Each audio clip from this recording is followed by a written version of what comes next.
বন্ধু, আমি এখন বেরোচ্ছি মুদিখানার দোকান। এক প্যাকেট চানাচুর নেবো আর এই পাখিদের জন্য চাল নেবো। এই যে পাখিরা যে চাল খায় তার জন্য আমি 5 কেজি চাল কিনতে যাচ্ছি। আমি চলে এসেছি নুরুলের মুদিখানার দোকানেতে। আচ্ছা নুরুল, তুই আমাকে পাখিদের চাল খাওয়াবো, তার জন্য আমাকে 5 কেজি চাল দে আর আমাকে 1 প্যাকেট চানাচুর দে। আমার পাখিগুলো চাল খায় দিনে 400 থেকে 500 গ্রাম। কটা পাখি আছে তোমার? পাখি অনেক রকমের ভ্যারাইটিস পাখি আছে, তো চটি পাখি থেকে শালিক পাখি, কাক, ঘুঘু, অনেক পাখি। সব পাখি নাম জানি না।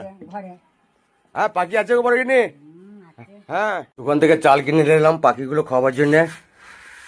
পাখিগুলোকে চাল দিচ্ছি। হ্যাঁ না না, পাখিগুলো থাকবে, ঠিক চলে যাবে, আমি থাকবো না আজকে। পাখিগুলোকে চাল দিই, এই চাল পাখিরা খাবে।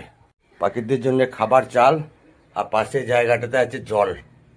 পাখিরা চাল খেয়ে জল খাবে।